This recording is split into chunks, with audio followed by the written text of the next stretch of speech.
Եվ այսպես պարոն Ղևոնդյան, բարի գալուստ, բարի երեկո, շնորհակալ եմ, որ նորից մեր տաղավարում եք ու նորից այս հարցման մասին եմ հարցնելու, թվերը քիչ առաջ ներկայացրեցի,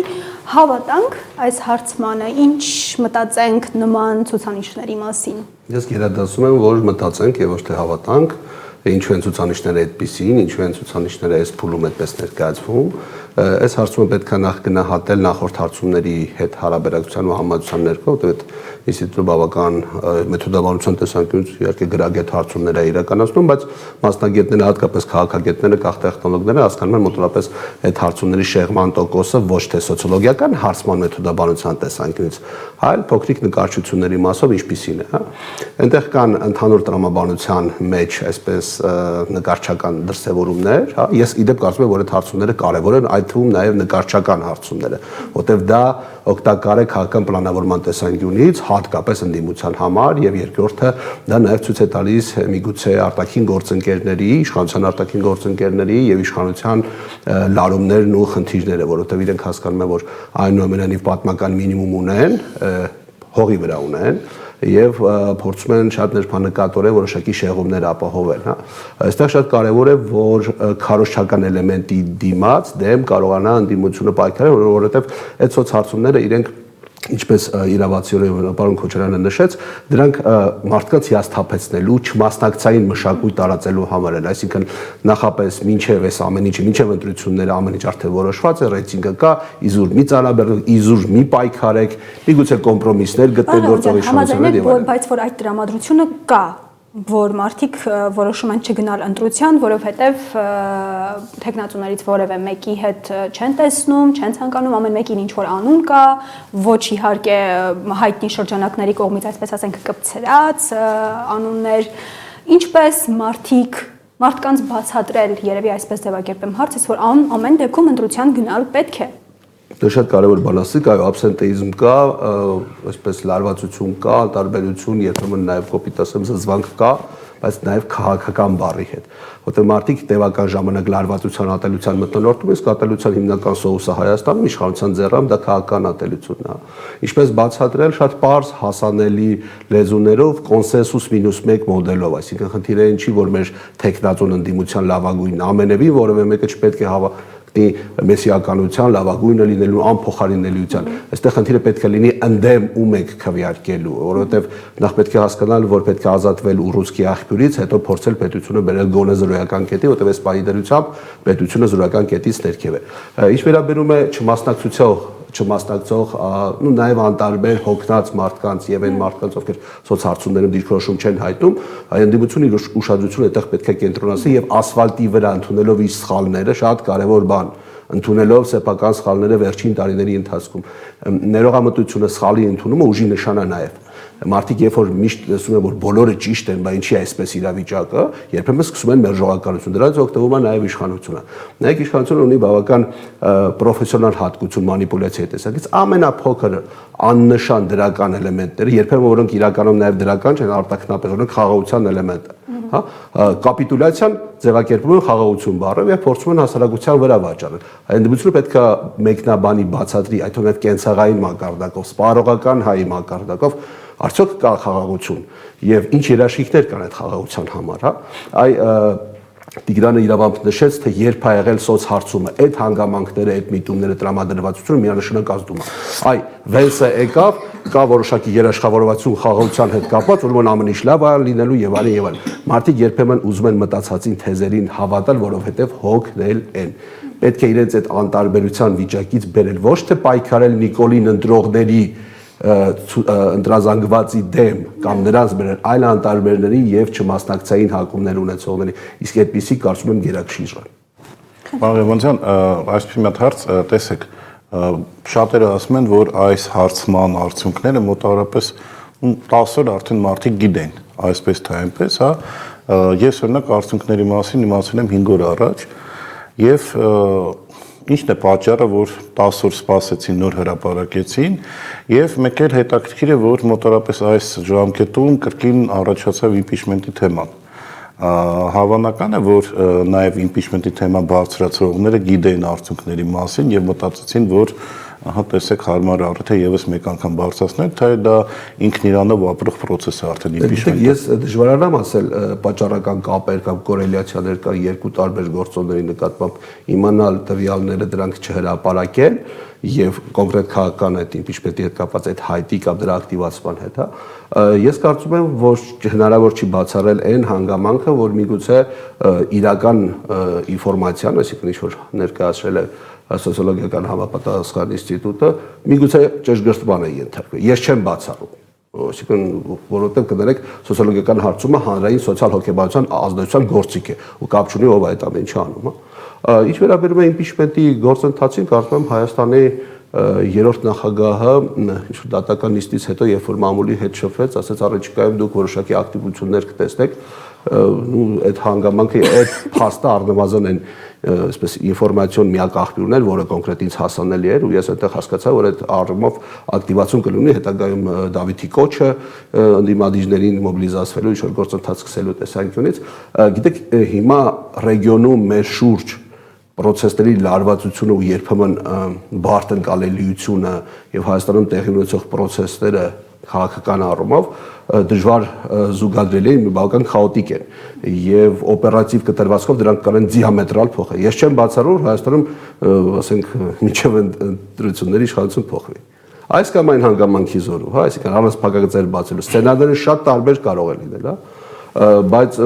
եթե մենք վերցնում ենք օրինակ impeachment-ի գաղափարը որպես այդպեսին, դրա իրացման առաջի անգամ չի ասում, ես 5 տարի այդ մասին խոսել եմ շատ վաղուց, տեխնիկապես գրեթե անիրականանալի է, եթե չկան կենսունակ գործիքներ այն ԿՊ-ական падգամավորների նկատմամբ, որոնք այնտեղ նստած են եւ այսպես ասած այդ կնոպկաները սեղմում են։ Եթե դրանք չկան ու այս process-ը զուտ քաղաքական օրակարգ ստեղծելու, դիրքավորվելու եւ այլն առումով, իհարկե այդ process-ը միսու արուն չի ստանա, ինչ-որ արդյունքներ չունենա, բայց դեռ պետք է օրակարգել մտնի, չի, ԱԺ-ում դա process-ներ կան եւ այլն։ Դրա մեջ զուտ հայկական օրակարգով դժվար ինչ-որ ճանապարհ հարթվի է։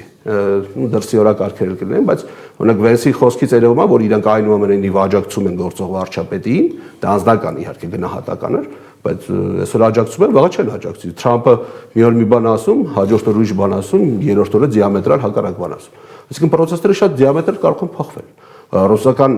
վեկտորը այսօր Հայաստանում խիստ խնդրահարույց է ներկայացում իշխանության ասես դիրքերից, վաղը կարող է դիամետրալ հակառակ փոխվի, իշխանությունը սկսի դիֆերանդներ նվիրել Մոսկվային եւ ասենք թե հայ-ռուսական բազմադարյա, այսպես ասած, այսպես հարաբերություններին գործընկերությանը դաշնակցությանը։ Իսկ մենք հիմա շատ ոչ կառավարելի քաոսի մեջ ենք, հա, այդ նաև արտաքին քաղաքական եւ այլ առումներով էլի։ Այս հարցում կապված ուրիշ բաներ նկատեցի, որ մարդիկ ովքեր ասում են Սորոսները պղծում են, կեղծում են, չգիտեմ, անընդհատ ամերիկան սենսնենց, մեկ էլ հենց հարցումը գալիս է, ասում են, հա, ընդդիմությունը թող գնա եւ հասկանա ինչքան վատ է վիճակը, այսինքն ո՞րն է տրամաբանությունը, ամեն ինչ ասել չհավատալ, սա Սորոսների եսի ինչ-որ բաների գործն է, բայց հենց հարցումը գալիս, ասել չէ, այս հարցումն է, ճիշտ է եւ այլն, այսինքն ուզում եմ քիչ հոգեբանական, տրամաբանական կապ հասկանամ։ Շահերը, Եվրոռեմոնտի նման բանը, որ պետք է հավատալ։ Երբեմն բազմաբևեռության իրենց ընկալումները տարբեր մարդկանցի դեպ, հա, այսպես ստիպում են, որ մի իրավիճակում մի ձև դիրքավորվեն, մյուս իրավիճակում դիամետրալ այլ ձև դիրքավորվեն։ Քաղաքական օրակարգը մեզանում պատճառը հետևանքային եւ հաճախ արժեքային կապերից զուրկ կա։ Կյանքը ցույց է տվել ոչ միայն 18-ից հետո, մինչեւ 18-ն էլ ցույց տվել։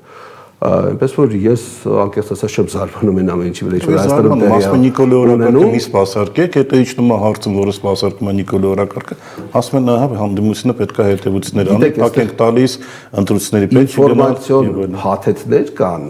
կամ որոշակի կապեր կան, ազդեցության տարբեր շղթաներ կան, որոնք միշտ չի ապացուցելի են եւ հանրային խոսքի մեջ մեջբերման ենթակա, հա։ Ես կարող եմ ունենալ տարբեր կարծիքներ եւ կապերի մասին պատկերացումներ, թե ինչու այսօր էս մարդը sense բան ասաց, վաղը չեմ իսօր գրես այսպիսի ստատուս, հաջորդ օրն ինչ որ ակցիա արեց, եսին որտեղ, հա։ Ցավալիորեն այդ ամեն ինչը շատ օպերատիվ կոնյունկտուրային իշխանատենչության համատեքստում են։ պետականապահպանության տեսանկյունից ես դեռևս այդպիսի բան չեմ տեսել։ Ես կարծում եմ, որ Հայաստանի ներքաղաքական օրակարգում ներգրաված մարդիկ նոր չի, դա նաև իմ սոցցանցային էջում եմ գնում, ունեն ռեսուրսներ իշխանազրկման առումով օդ իդո։ Այլ հարցը նաև ինչի այդ ամեն ինչը չի օգտագործում պատշաճ ձևով, միգուցե սպասում են ինչ-որ մի փուլի, միգուցե սպասում են դրսի ազդակի եւ այլն եւ այլն։ Հարցադրումներ, որոնք գոյության իրավունք ունեն եւ մտածելու իրավունք ունեն։ Առաջարկում եմ հիմա միանանք Լոս Անջելեսի մեր խմբագրությանը Արթուրին։ Արթուր։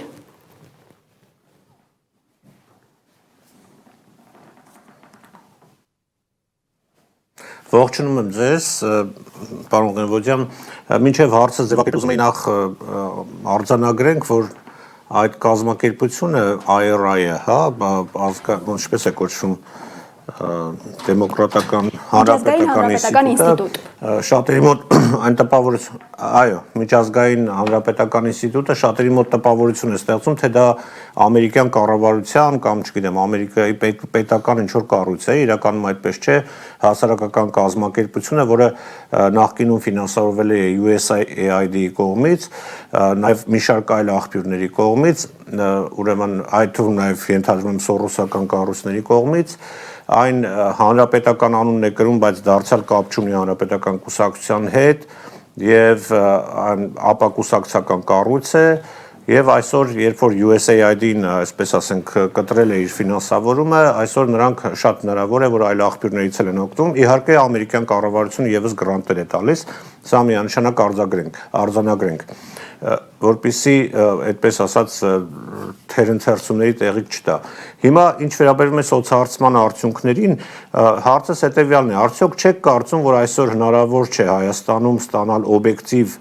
արդյունքներ որևիցե սոցհարցումների պայմաններում, հաշվի առնելով այն վախի մթնոլորտը, որը ստեղծել է Նիկոլ Փաշինյանի ռեժիմը, ես 6 ամիս առաջ Հայաստանում էի, նույնիսկ խորը գյուղերում մարդիկ վախենում էին Նիկոլ Փաշինյանի անունը տալուց։ Էլ չեմ ասում, որ Facebook-յան գրառում անելու դեպքում, տհաճ գրառում անելու դեպքում մարդիկ հետապնդումների են ենթարկվում։ Այսինքն այդ սոցհարցումները ինչ որ առումով այդքան էլ իրականությունը չեն արտացոլում, եթե չասեմ, որ լիովին հակառակ պատկերն են ցույց տալիս։ Այս մասին կուզեի խոսեք։ Իհարկե, այն իրականությունը, ինչի մեջ մենք հիմա ապրում ենք, այդպիսի դատողությունների լիարժեք տեղ է տալիս։ Այո, իրականության մեջ մարդիկ շատ զգուշավոր են խոսում, փակ սենյակներում խոսում են մի բան, հանրային հարթակներում շատ հաճախ, այսինքն երրորդ մարդու մոտ արդեն սկսում են այսպես մեծ զսպվածության եւ շատ զգուշավորության դատողություններ անել։ Այո, ես տեղյակ եմ իհարկե USAID-ի այդ միջոցների այսպես համանախապակումից եւ այլն, որ համապատասխան կառույցը որոշակի կաշկանդումներ ունեցավ, ավելին փակվեց եւ այլն, բայց ես կարծում եմ, որ ցանկացած սոցհարցում օգտակար է։ Այսինքն առնվազն հասկանալու համար ինչի են այս տոկոսները այս հատվածում ավելացրել, ինչի է պակասել։ Օրինակ Տիգրանը նշեց առաջի երրյակի մասին, չէ՞, այսինքն այնուամենայնիվ ակնհայտ է դառնում, որ իրենք կաշկանդումներ ունեն երկու ֆիգուրից, հա, դա Սամվել Կարապետյանն է, Ռոբերտ Քոչարյանն է, չէ՞։ Եվ դրա ենթատեքստը հստակ է, որովհետեւ օրինակ վերջին 8 ամսվա մեջ, երբ որ դու նայում ես ինչ նոր բլոգերներ են հայտնվում, ինչ նոր ֆեյքային ինֆորմացիաներ, ինչ թիրախավորումներ եւ ում նկատմամբ դու ասում ես, որ այդ այսպես քաղաքական պլանավորումը, այդ քարոզչական պլանավորումը գալիս, հաստում է վերջնակետում տեղավորվում է այս սոցհարցման մեջ։ Ես ուրիշ բան առաջարկ ունեմ ընդդիմությանը, սեփական սոցհարցումների իրականացնել եւ այդ սոցհարցումներով փորձել քաղաքական պլանավորում անել։ Այո, գործընկերը հարցի ժամանակ նշեց, որ դա դժվար է լինելու, իհարկե դժվար է լինելու։ Այստեղ խնդիրը սոցիոլոգիական մեթոդաբանական շեղման մասին չի լինելու, այլ վախի մթնոլորտով, կաշկանդվածության մթնոլորտով պայմանավորված շեղման մասին, բայց մոտավորապես մասնագետների հետ խորհրդակցելու արդյունքում հնարավոր է այդ շեղումը, այսպես ասած, ճշգրտել եւ նաեւ քարոզչական դիրքավորումը հանրային դաշտում, այս նախընտրական process-ում սրբագրել, որովհետեւ ես կարծում եմ, որ այնուամենայնիվ ընդդիմությունը ունի հնարավորություններ եւ ինքնակնդատությունը նաեւ այդ հնարավորություններից մեկն է լինելու ու ստանալու հետագայում ավելի մեծ այսպես ձայներ եւ քվեներ, ինքնակնդատություն։ Ինքնակնդատության մասով շարունակելով հիմա Նախիջևանի թեմային եմ ուզում անդրադառնանք, ամենասկզբից տամ երևի բոլորից հետաքրքիր հարցը Ադրբեջանն անպատիժ է մնալու Իրանին ուղղված այդ խայտառակ եւ ստորացուցիչ ֆրազներով հայտարարությունից հետո։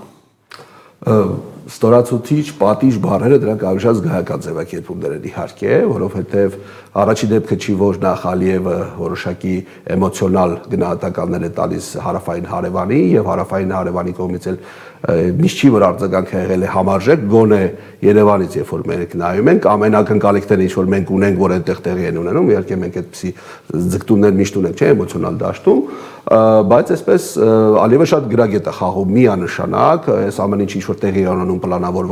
պլանավորված էր վաղուց, այդ նաև հավանաբար ձեր հարթակում մենք խոսել ենք, թե ինչա տեղի ունենում Ադրբեջանի հարավային հատվածներում, Զանգելանում, Հորաֆիզուլից մինչև Զանգելան ընկած ամբողջ հատվածում, այդ ճանապարհները, օդակայանները, այսինքն Ֆիզուլի աշխարհի ինչին է պետք միջազգային օդակայան, ակնհայտ է, չէ, որ այդ ծավալը, որ այդտեղ ապահովել են, ուրիշ խնդիր է լուծում։ Իդեպ այդ շինարարության մեծ մասը իրականացրել է Թուրքիան, իսրայելական, այսպես գծագրումներով եւ այլն։ Հայտնի տեսանյութը կա անգամ Ալիևը ինչպես է Հարոփին սիրում, այսպես ասենք, Արցախի Հանրապետության օկուպացված տարածքներում կառուցված այդ նոր ռազմական օբյեկտներից մեկում։ Եկեք տրամաբանորեն հասկանանք Իրանի ինչին էր պետք հարվածել Նախիջևանին։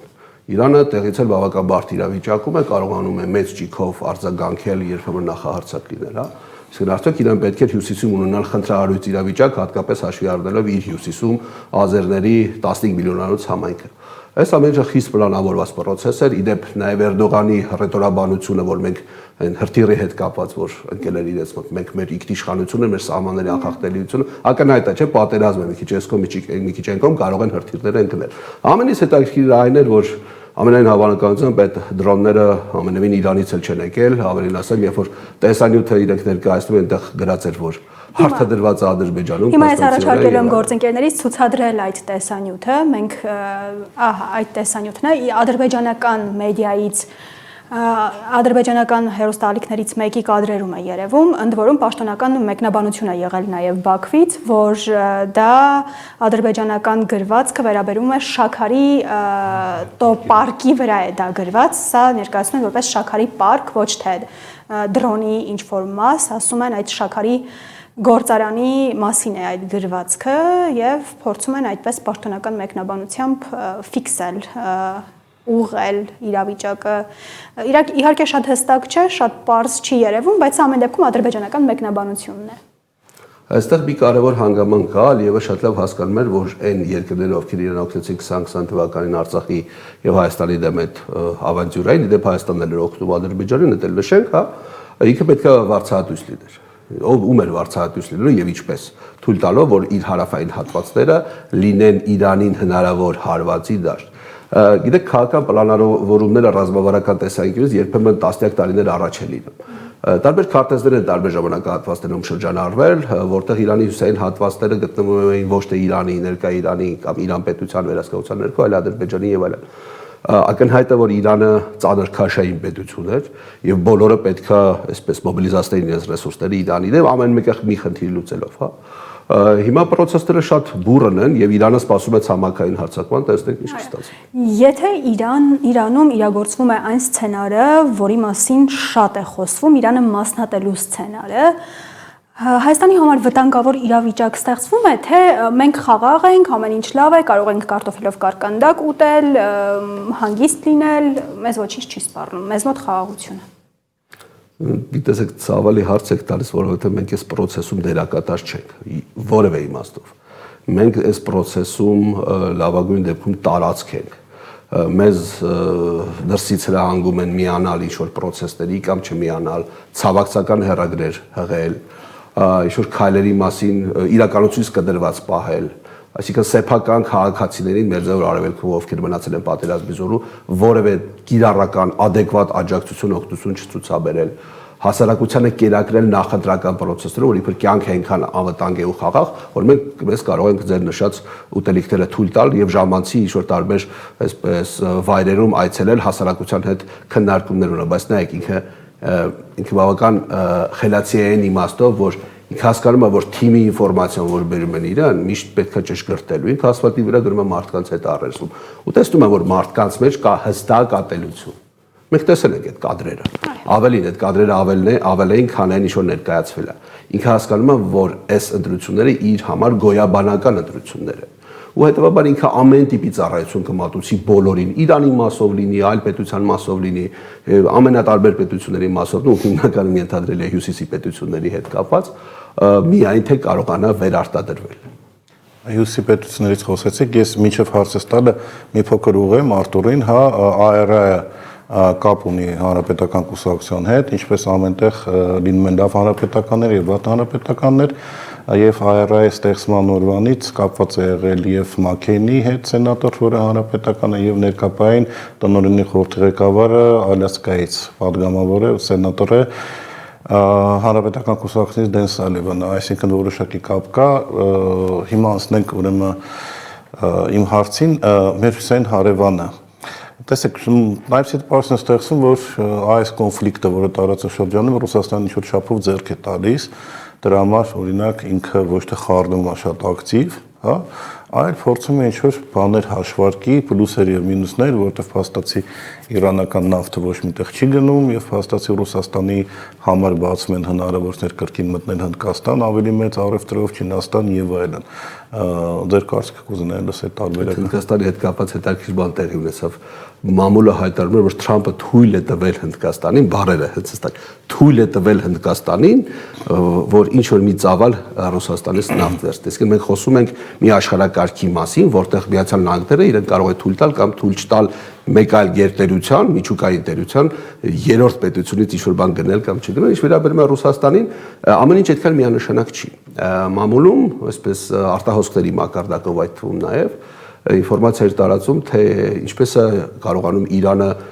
այդպիսի ճշգրտությամբ խոցել ինչ որ թիրախներ, որոնք գտնվում են արաբական թերակղզում եւ հարակից պետությունում։ Ակնհայտ է, որ ինքը չունի այդ տիեզերական ճշգրտության այսպես արբանյակները եւ կան օժանդակող ուժեր, հա, օրինակ Իրանի արտգործնախարարը երբ որ հարց տվեցին, թե ինչ շփումներ ունեն եւ ինչ աջակցություն կա Ռուսաստանի հետ, ասաց այո, մեզ քաղաքական աջակցություն ենք ստանում եւ այլ բնույթի աջակցություններ։ Այդ բնույթը կարելի է փակագծերի տեսակետից բավական լայն բացվածք տալ, բայց քանի դեռ հրապարակային հայտարարված չի կամ ինչ որ կոնկրետ ինֆորմացիա չկա, ես ձեռնպահ կրում, չնայած ենթադրում եմ ուտրապես այլ բնույթը ինչ է, իսկ այլ բնույթը մինչև այս process-ը, մինչև պատերազմը արդյունավետ արտահոսք կար, թե այսպես հակահրթիռային պաշտպանության մի շարք, այսպես շարժական մի շարք համակարգերի, մոտավորապես 500 միլիոնի, մինչև 500 միլիոնի այսպիսի պայմանագիր էր եւ դրանց մի մասը արդյունավետ կարծում եմ հասել էր, դա այն ինֆորմացիաները ինչ որ կար, հա, ես կարծում եմ այդ ինֆորմացիայի տակ կար նաեւ մի շարք այլ կետեր, որտեղ Իրանը եւ Ռուսաստանը ունեն ռազմավարական գործընկերության մասին պայմանագիր, համապարփակված պայմանագիր, որը բայց չի ենթադրում ռազմական փոխօգնություն ռազմաճակատի տեսանկյունից, այդ հանգամանքը պետք է ճշգրտել։ Մյուս կողմից եկեք հասկանանք, որ Ռուսաստանը ինչ վիճակում է, հա, քանի պետության դեմ է պայքարում ինքը Ուկրաինայում եւ ինչքան կաշկանդումներ ունի սանկցիաների տեսանկյունից, մոտավորապես նույն վիճակում է սպահի դրությամբ Իրանն է, հա։ Ռուսաստանի հետ կապված հետաքրքիր process-ներ են գնում տնտեսական առումով, դա ակնհայտ է, Օրմուզի փակումից հետո իր շուկաներն են բացվում եւ գները բարձրացել են էականորեն եւ հատկապես չինական հայացքը դեպի Մոսկվայի նավթ եւ գազ եւ այլն, բավական գայթակղիչ է, ավելի Ռուսաստանի նախագահը 3 առաջ օրը ասաց մենք Եվրամիությունը որոշում է կայացրել մինչեւ 27 թվականը առհասարակ Ռուսաստանից էներգոռեսուրսներ չկրել, իհարկե այնտեղ Սլովակիան եւ Հունգարիան տարբերվում են մոտեցման տեսանկյունից, Ռուսաստանի ղեկավարը ասաց մենք հակառակը, մենք այս մի քանի օրվա մեջ կանջատենք, այլ որևէ բան ձեզ չենք վաճառի, հասկանալով թե ինչպիսի դիֆիցիտ է, բնականաբար, բայց կա բիզնեսի շահի կանոն եւ մենք այդ միջոցները, այդ այսպես էներգոռեսուրսները, որ վաճառում ենք ձեզ, կվաճառենք շատ այլ այսպես տեխնացուների, գործընկերների, ում հետ մեղմ ասած մի քանի անգամ ավելի թանկ շահույթ, ավելի մեծ շահույթ կստանանք։ Մեծ քաղաքականությունն է, գեոէկոնոմիկա, գեոպոլիտիկա է, դա շատ տրամաբանական է։ Կարծում եմ Եվրամիության մոտեցումները իհարկե որոշակիորեն կմեղմեն նաև ռուսները սպասում են Ուկրաինայի մասով հստակության, բայց ռուսները նաև պատրաստում են, որ կլինի մեծ բլեֆ, որովհետև կուտակումներ են ապահովում եւ այլն, իրենց արժեվ ունեն ռազմավարական նպատակ, հա։ Հայաստանը այս ամբողջ process-ների outsider-ն է։ Քաղաքական պլանավորման եւ մանշուստրիությամբ իրանք հասկանում են, որևէ բանի չեն հասնելու, ու տեղավորվելու են այդ թուրանիզմի գծի տակ ամերիկյան ենթադրելի իրենց կողմից հրճակելի խավորությամբ, բայց գործնական կիրառական դաշտում կարծում եմ որևէ բանը Ամերիկայի մասով աջակցություն իհարկե չեն ստանա։ Կարող ենք ինչ-որ եզրակացության գալ, որ TRIP ծրագիրը որոշակի ժամանակով տեղափոխվել է, այսինքն մոտակա նույնիսկ 1 տարվա մեջ, հա, մինչև ես համոզված եմ Իրանը շատ արագ այլևս չի տևելու, այսինքն սա կարող երկարամյա կոնֆլիկտ դառնա ընդհանուր եւ արդյոք այստեղ այդ թրիպը արդեն լինելու է թե ոչ, որովհետեւ եւս 1 տարի եւ արդեն Թրամփը մտածել է ընտրությունների մասին, հա, նիդոյետը բուծիտ այսպես ասած էլի, ասեն կարելի ասել, որ այդ ծրագիրը ձախողվել է հայ։ Ես ինքս ներողություն ավելացնեմ, կարող են նաեւ երթուղին փոխել, այսինքն Իրանի հետ սահմանից բարձրանալ մի քիչ վերև։ Այստեղ ընդհանրապես ես համաձայն եմ այդ մոտեցման եւ այդ հավանականության հետ, որովհետեւ թրիպը դադարում է լինել կենսական, նախ օրակարգային թեմա, երկրորդը մենք չգիտենք իրանական պատերազմը ինչքան կտևի եւ ցամաքի վրա պետք է հստակ հասկանալ, որ իրավիճակը շատ այլ է լինելու, ենթադրաբար ամերիկացիները չեն կռվելու, եվրոպացիները չեն կռվելու, հավանաբար կռվելու են քրդերը, փորձելու են տեղական քաղաքացիական պատերազմ ստեղծել, իգիլի են մոտ առապես 8000 զինյալները այսպես ասած ներմուծելու են Իրան, իդե բախումները արդեն կան, այսինքն ցամաքային գործողությունները արդեն կան, հա։ Այստեղ խնդիրը այն է, որ թրիպը կարող է Իրանի տարածքով անցնել ընդհանրապես։ Դադարի, այսինքն այն նախաստորագրված պայմանագիրը, որը վաճառվում է հասարակության վրա որպես խաղաղության երաշխիք, որը խաղաղության ոչ մի կապ չունի, հա, որտեղ ոչ մի պայմանագիր աշխարհում խաղաղություն չի ապահովում, որտեղ ռազմական պարիտետն է ապահովում խաղաղություն, հա։ Այդ թրիպը կարող է ընդհանրապես անցնել Իրանի սահմանը, եւ ընդհանրապես որևէ պայմանագիր էլ չլինի։ Ուղղակի ասես շատ լայն մեծ գոտի լինի Հյուսեյն Իրանի հատվածում, որտեղ իրականում մեծ խտությամբ ապրում են ազերներ, բայց այստեղ մի բան էլ է պետք ճշտել։ Ազերների զգալի մասի ինքնագիտակցությունը իրանական է։ Այո, այդ հանգամանքը պետք է հաշվի առնենք, որտեղ մենք ազերներին դիտարկում ենք միջին վիճակագրական ադրբեջանցի այդպես չի։ Իրականությունը այդպես չի։ Լավ զգացող Իրանում։ Այո, եկեք հստակ հիշենք, Խամենին ազգությամբ ով էր, ադրբեջանցի։ Վերջին իր կոչը ինքնանահատակման մասին, ինչի մասին էր խոսքը։ Այսինքն պետք է հասկանալ գոնե, որ process-ները այդքան էլ դասագրքային ու չեբնիկային չեն, էլի ասֆալտի վրա իրավիճակը շատ է։ Ես իմ վերջին հարցը տամ, հա, իսկ հնարավոր է թրիպը անցնի հայկական հորադիզով։ Ունենք այդ հնարավորությունը, պատուանը բացվում է հնարավորությունների։ Ես այսպեսի մի բան ասեմ, ընդհանրապես մեծ քաղաքականությունը, եթե կա պետություն, փոքրիկ պետությունները հնարավորություններ էլ տալիս։ Եթե մենք ունենայինք այս պահին հայկական պետություն, հայկական շահով առաջնորդվող, մենք միգուցե կարողանայինք բերել այն ինչ որ կորցրել ենք, ու հենց հայկական հորադիզում կարող է լինել այլ իրավիճակ, հա, այդ թվում նաև հայկական թրիպը, այսպես ասած, հա, բայց դա գործընկեր կոնկրետ կողմի հետ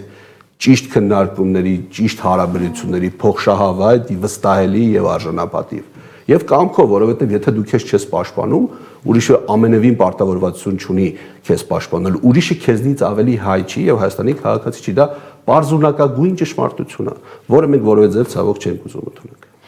Ես էլ վերջին հարցը տամ Թուրքիայի մասին եմ հարցնելու։ Այս պատերազմը բոլորի համար է խնդիրներ ստեղծում ու քրդերի մասին դուք նշեցիք իհարկե։ Թուրքիայի համար որքան վտանգավոր է այս պատերազմը, կա ռիսկ, որ քրդերը կմիավորվեն, կա ռիսկ, որ ամեն ինչ կհասնի Թուրքիայի տարածքին, քրդական պետության ձևավորման ռիսկ կա, թե Թուրքիան կկարողանա ծանր ու թեթև անել, այն ամեն դեպքում վերահսկել քրդերին, ինչու եմ սա հարցնում, որովհետև թուրքական մեդիայում այս թեման ամենատակն է, կամ Իսրայելից իրենց սպասվող հաջորդ հարվածը, այսինքն քննարկում են, որ հաջորդ Իրանը իրենք են, հաջորդ թիրախը Թուրքիան է,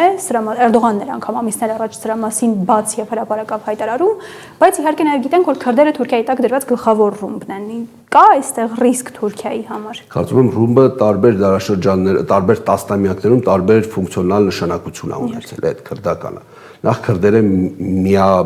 միաբան չեն։ Իրաքի քրդերը հայտարարությամբ հանդես եկան, որ իրանք process-ի մեջ չեն, այսինքն իբրև գործիք չեն լինել։ Հիմա հայտարարությունը մի բան է, իրականությունը այլ բան է։ Տեսնեք ումից կազմված կլինեն այդ ջոկատները։ CNN-ն էլ հայտնում է, որ 50 փիքափներ են գնել վերջին օրերին։ Դա առնվազն հարակից ինֆորմացիա է, փաստելու, որ այնուամենայնիվ իրականությունը այդքան էլ այնպես չի, ինչպես հաճախ հայտարարվում են։ Երկրորդը, այն քրդերին օգտագործելը եւ կոպիտ անջումը դեն նետելը տարիներ շարունակ քրդերը տեսել են։ Հիմա հույս նրանք կարող են նորից կերակրել նույն կերակուրով, որ այ գիտեք Քրդստան կարող եք Իրանում ստեղծել եւ այլն եւ այլն։ Ես դժվարանամ ասեմ իրենք այդպիսի process-ի տակ կմտնեն թե չէ, բայց որ անհատներ, խմբեր կլինեն, որ այդ թվում նաեւ որպես վարձկաններ կմտնեն Իրան ու այնտեղ process-ները կսկսեն ակտիվացնել, չէ՞ որ վերջի շրջանում են Իրանում անկարգությունների հիմնական կատալիզատորը այնտեղ ապրող Իրանի հարավ արևմուտքում ապրող քրդաբնակ շրջաններ են, որոնք միշտ խնդիր են ունեցել Իրանի կղերապետության հետ եւ իրանական գաղափարախոսության հետ, հա։ Ես կարծում եմ Թուրքիան մի շարք անհանգստություններ ունի, որովհետեւ հասկանում եմ, որ ռեգիոնում ուժային բալանսը, որը իր ձեռամբ նաեւ խախտվել էր Սիրիայում փոփոխությունների մասով, ու գեոպոլիտիկ առումով խախտել միայն իր ձեռամբ չէ, բավական շահեկան իրավիճակ կարող է ստեղծել Իսրայելի, այսպես գերհզոր Իսրայելի համար։ Իսրայելը չի ցանկանում, որ թուրքական գիծը ազդեցություն այդ չափի ազդեցություն ունենա։ Հիմա արդյոք Թուրքիայի շահեկանը Իրանի բաժանումը 25 միլիոն բելուջ ապրում, բելուջներն են ապրում Պակիստանում, այսինքն մի բանա մի միավորի հետ բանակցելը, մի բանա 15 այլ փոքրիկ միավորների հետ բանակցելը։ Երբ որ Խորհրդային Միությունը ընդհանրապես կազմալուծվեց, օրակարգային էր բավական Ռուսաստանի կազմալուծման հարցը։ Ռուսաստանը միջուկային պետություն է։ Պատկերացնում եք, քանի ինքնավար մարզ, հանրապետություն, ազգություն կա, որոնք կարող էին հավակնություններ ունենալ։ Իրանը մոտավորապես նույն վիճակում է։ Իրավիճակը կանխատեսել է խիստ անշնորհակալ ու խիստ բարդ process-ա լինելու։ Թուրքերը ամեն ձև փորձելու են հասկանալ իրավիճակը եւ այնպիսի իրավիճակի գնան, այդ թվում նաեւ մասնակցությամբ թուրքերը միանշանակ մասնակցելու են։ Իրանք չեն կարող ուրիշ ձև, որովհետեւ չեն կարող դիտորդ լինեն ու հետո հասկանան իրականությունը ինչպիսին է, իրականություն կարելի է լափի ուղակի։ Չեմ կարծում որ քրդական այն թեզերը ինչ որ նախկինում այդքան սուր էին թուրքերի համար, այսօր նույնչափ սուր լինեն։ Իրանք փորձելու են վտանգի աղբյուրը, սպառնալիքների աղբյուրը ուղղել այլ վայր, բայց փորձելով որոշակի պարիցետ ապահովել ուժային բալանսի տեսանկյունից, իսկ Իսրայելի մասով իրանք անհանգստություններ իհարկե ունենան։ Մեն ավելացնեմ, որ 5 մատի պես թուրքերը գիտեն Իրանի քրդերին, շատ մանրամասներ ինքս չգիտեի օրինակ Իրանի քրդերի մասին եւ իրենց մասնագետների, էքսպերտների բացատրածով, խմբավորումներով, անուն առ անուն, բոլորին ազգերով բոլորին գիտեն։ Մենք ավելի շատ Սիրիայի տարածքի քրդերից ենք տեղյակ, մի քիչ էլ Իրաքի տարածքի քրդերից, բայց հաշվի առնելով լեզվական բարիերը, Իրանի տարածքի քրդերից այդքան էլ տեղյակ չենք, բայց թուրքերը ռենգենի պես գիտեն, այսինքն ինչ է կատարվում, ով է այնտեղ։ Պարոն Ղանոյան, շնորհակալ ենք հարցազրույցի համար։